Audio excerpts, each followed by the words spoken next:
Alors, notre dernier intervenant va intervenir du Caire. Donc, c'est Michel Brachet, ingénieur de formation et enseignant de physique-chimie, français d'origine égyptienne, ancien président de l'Association des libres penseurs du monde francophone, actuellement vice-président de cette même association, militant au sein des libres penseurs depuis la fin des années 90, milite depuis près de 30 ans pour la liberté, la laïcité et l'instauration d'une éthique indépendante des dogmes religieux.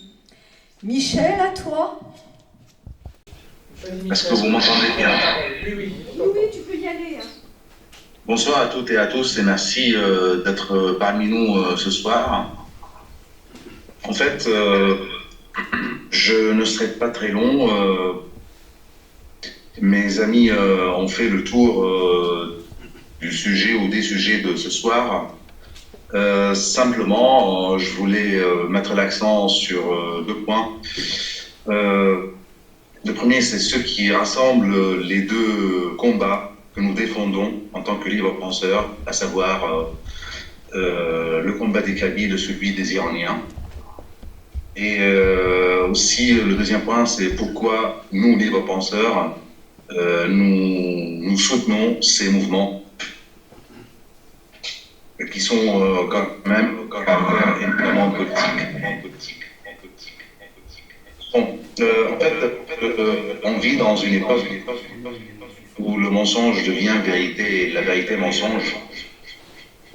Lorsque la victime devient bourreau et inversement, lorsque la raison s'égare et fait place aux passions et aux pulsions les plus primitives, et surtout, lorsque l'information devient une désinformation, il devient de notre devoir, nous libres penseurs, de redresser un peu la barre, de revaloriser la raison, de dévoiler la vérité malgré l'hostilité à laquelle nous risquons d'être confrontés, et de soutenir tous ceux qui cherchent la liberté et aspirent à l'émancipation. Ce soir, nous parlons justement de vérité, de liberté et d'émancipation. Nous sommes en présence de gens courageux, humanistes convaincus, amoureux de la liberté et de l'égalité, combattants pacifiques, qui n'ont jamais eu recours à la violence, et infatigables, convaincus du droit de leur peuple respectif à une vie meilleure dans leur pays respectif, dans des États qu'ils souhaitent démocratiques et qui se battent depuis des années et sans relâche pour que ces États voient le jour. Nous parlons ce soir de ce dont les médias ne parlent presque pas ou très peu. Nous parlons aussi de ce que les partis politiques ignorent ou font semblant d'ignorer. La conférence se tourne autour des libertés et des droits fondamentaux des individus et des peuples. Ces droits que nos démocraties occidentales sont censées défendre. Mais les défendent-elles réellement? Par contre, nous, libres penseurs, sommes là ce soir aux côtés des femmes et d'hommes qui aspirent à la liberté, à la laïcité, et qui se battent courageusement pour ces principes, malgré les risques qui les menacent. Et Dieu sait que ces risques que ces menaces sont énormes. Ce soir, nous sommes face à un moment de vérité, celle de deux peuples que le passé et le présent rassemblent. Kabyles et Persans ont subi, il y a plusieurs siècles, des invasions venant de la péninsule arabique. Et malgré la conversion de ces deux peuples à la nouvelle religion, ils sont restés attachés, très attachés même, contrairement aux autres peuples de la région, à leur langue, à leur culture, à leurs identités et à leur civilisation. Ils ne se sont pas fondus dans le monde arabisant et arabisé qui commençait à s'installer à partir du 7e siècle. Non pas du tout par haine des Arabes, comme certains essaient de nous le faire croire, loin de là, mais simplement par attachement à leur culture. Aujourd'hui, ils sont confrontés à des défis majeurs. Les Kabyles réclament leur singularité, qui est un fait historique, qui a duré au moins jusqu'en 1830, et depuis des millénaires. Ils revendiquent légitimement la reconnaissance internationale. Ils souhaitent établir une société démocratique, laïque sur leur terre ancestrale, mais sont confrontés à la violence des autorités algériennes et malheureusement aussi à l'indifférence du monde occidental. Quant aux Iraniens, ils vivent un cauchemar depuis 1979, date à laquelle le pays a sombré dans l'obscurantisme islamiste installé par un régime terroriste et antidémocratique qui gère le pays par le fer et par le feu, qui bafoue les libertés, qui terrorise sa population, qui opprime les femmes, qui interdit jusqu'à la musique et la poésie, qui sème le terrorisme dans le monde entier.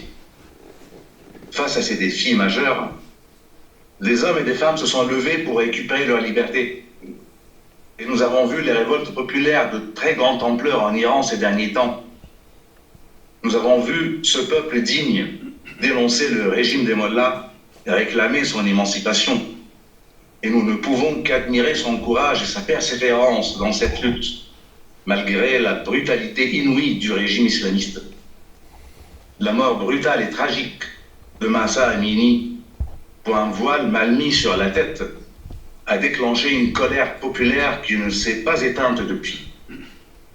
La mort de cette jeune femme est devenue le symbole de la résistance contre la dictature islamiste et le carburant d'une révolte, voire d'une révolution, qui, même si elle baisse d'intensité aujourd'hui, elle continue à vivre dans l'esprit des Iraniens et finira un jour par ressurgir.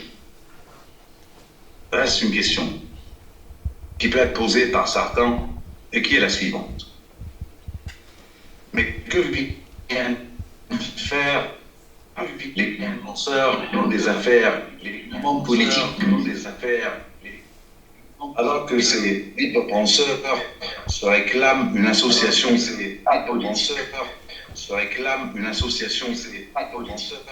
la question est pertinente, mais les causes, sont-elles